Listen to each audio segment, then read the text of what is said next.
Bide Donosti Tolosako saskibaloi taldeak etxean jokatu zuen asteburuan Mondragon Unibertsitatearen aurka.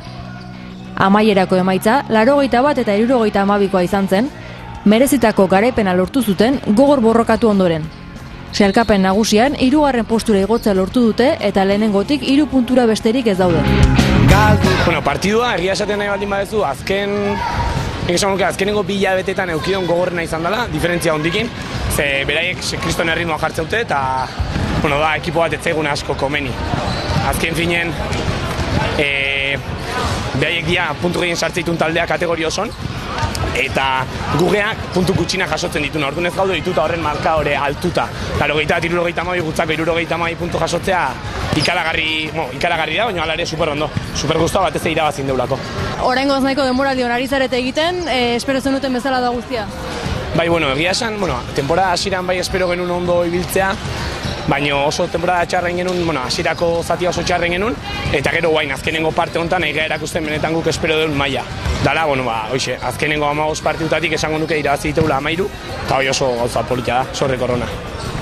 Sailkapen nagusian erdikaletik zabiltzate, pixkat gora begira ere bai ez, azkenean? Bai. Azken aldin 7 segidan hau 7. garaipena jarrean irabazten deuna, eta horrekin gora behida jartzea. Goaz doen ikan 16 taldetatik 6. Baina, aurreko bostak ditugu hortxe, garaipen bakarrea ditugu, eta gure helburua da, gelditzen 3 jornadatan, aber lortze duen beraien paren jartzea, edo aurretik jartzea, edo aldana.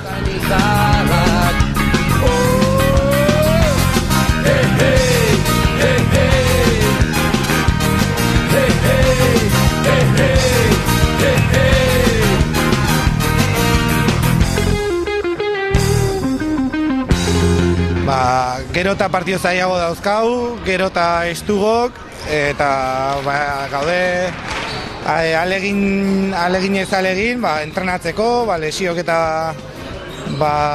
gehiagiz notatzeko, eta gaurko partioa izan da denan kumulo bat.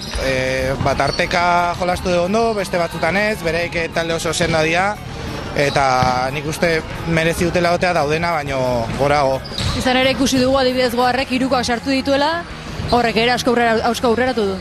Bai, ez da berdina lehenengo 5 jardunalditan jolastea o lehenengo 4 jardunalditan jolastea. Hor azken finen urte asko eta egoera berdina askotan bizi izan dunak badaki nola jokatu zer dan egokia momentu horietan. Eta nik uste Goarrek, Urkok eta Kaietek oso garbi daukatela zer egin barran momentu horietan. Gazteak ez daukate beldurrik baloia botatzeko, baina oraindik falta zie puntu bat jakiteko nundik norakoa, arbitrajek nola irakurri, baina nik uste bide honetikoa zela eta partio estu jolasteko presa gaudela. Orain ertasen izan diguzu, sailkapen nagusian erdikaletik joan zaretela, orain erditik gora egin duzue, 3 jardunari besterik ez demoraldia amaitzeko, nola ikusten duzu amaierako postu hori? Matematikoki goera lortzeko aukerak daude, momentu honetan sailkapeneko lehenengoa garaipen bakar batea daulako, eta berei gaina dauzkate partiu zuzenak bereien arten, pena da, berdinketa asko ongo diala taldeen arten, eta gauza oso berdinduta daola, gaude 5 talde, 6 talde burruka hortan, eta nik uste hemendik aurrera kale egiten duna, borroka hortatik kanpo gelituko dela. Orduan, imarrona aste burrukatu, eta ea loteria tokatzaigun, eta susto bat emate diogun presidente jaunai. Zubertzen birgina, erreke